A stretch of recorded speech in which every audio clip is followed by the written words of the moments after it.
Ce n'est pas ma recommandation. Merci. Pour la droite républicaine, Véronique Louwagie, par Vision.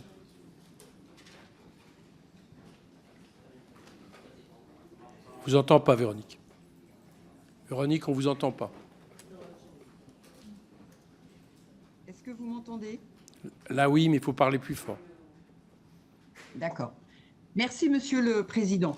Messieurs les ministres, vous connaissez la préoccupation des députés hier, les Républicains, et aujourd'hui de la droite républicaine vis-à-vis de la situation de nos finances publiques. D'ailleurs, nous avions présenté en octobre 2023 un contre-budget proposant des économies de 25 milliards d'euros. J'entends aujourd'hui vos propos, Monsieur le ministre, liés à l'urgence, à la difficulté et au choix politique. Je remarque que vous n'avez pas parlé du niveau de la dette qui atteint un niveau colossal à 3 100 milliards. Je voudrais avoir 4 remarques. Une première, vous avez évoqué la crise des Gilets jaunes. Je voudrais rappeler que la crise des Gilets jaunes a été liée à une augmentation du prix du carburant liée à une décision d'augmentation des taxes sur le carburant qui a été décidée par vous-même. Vous avez évoqué également la crise financière de 2011 en faisant une analogie avec la crise que nous avons vécue en 2018. Je voudrais signaler une différence, c'est qu'en 2011, nous étions protégés par d'autres pays comme l'Espagne et l'Italie et qu'aujourd'hui, nous sommes en première ligne. Vous avez évoqué également qu'il ne fallait pas se permettre d'être la lanterne rouge de l'Europe. Je remarque qu'aujourd'hui, nous sommes des mauvais élèves de l'Europe.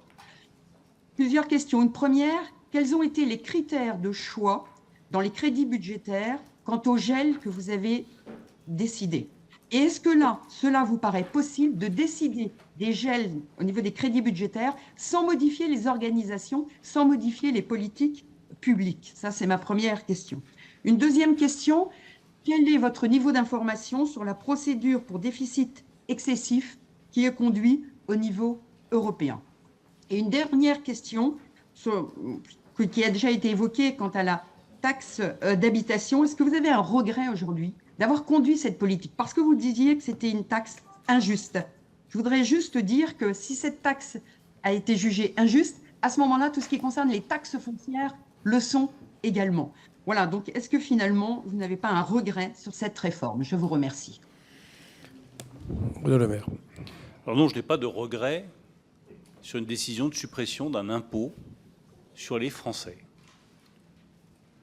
Je considère que quand on est un pays qui a le taux d'imposition le plus élevé de tous les pays de l'OCDE, tout ce qui permet de réduire les impôts des Français va dans la bonne direction, notamment des ménages, notamment des classes moyennes, notamment de ceux qui travaillent.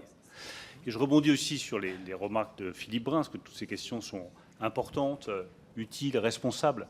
Moi, je vais vous dire très sincèrement, s'il y a un combat à livrer aujourd'hui, c'est le combat sur la taxation du 1% les plus riches qui peuvent, par toutes sortes de mécanismes fiscaux, échapper à l'impôt.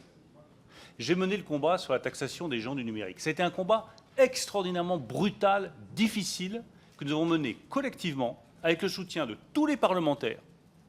Et nous avons gagné. Nous avons mis en place une taxation sur les gens du numérique qui rapporte plus d'1 milliard d'euros à 3%. Nous sommes l'un des seuls États européens à l'avoir fait. Et ensuite, nous avons emporté la mise au niveau de l'OCDE. Nous avons réussi à mettre en place une taxation minimale à l'impôt sur les sociétés, c'est-à-dire taxer les multinationales qui échappaient à l'impôt. Là aussi, je vous remercie. J'ai eu votre soutien personnel et le soutien de tous les parlementaires. Mais ça a été une bataille extraordinairement difficile qui a duré 5 ans. La prochaine bataille, elle est menée par des économistes qui ne sont pas du tout proches de ma famille de pensée politique. C'est Gabriel Zucman, par exemple, c'est Esther Duflo, mais je les ai soutenus. Et je soutiens mon homologue brésilien qui a mis sur la table du G20 une proposition de taxation des plus grandes fortunes. Mais c'est ça le vrai combat. C'est ça le bon combat, à mon sens. C'est la fiscalité internationale. Et là-dessus, je pense qu'on peut se retrouver et mener un combat utile. Deuxième remarque sur la dette, et je laisserai Thomas répondre sur les gels et les annulations. Les chiffres sont les chiffres. La dette publique, elle a augmenté de 26 points entre 2008 et 2011. C'est là que le dérapage est passé de 65 à plus de 90%. 12 points pour le Covid. Là où je vous rejoins parfaitement, Véronique Louwagie, j'en profite pour vous remercier pour la qualité du travail que nous avons eu ensemble au cours des différentes années, c'est que le vrai sujet, c'est le montant des émissions de dette. Nous sommes le premier émetteur de dette de la zone euro. 285 milliards en 2024. Pourquoi est-ce que je plaide pour une réduction de la dépense et une accélération de la réduction de la dette? C'est que nous ne pouvons pas laisser dériver le montant des émissions de dette de la France. Ça poserait des problèmes financiers à terme. Merci. Eva Sas pour le groupe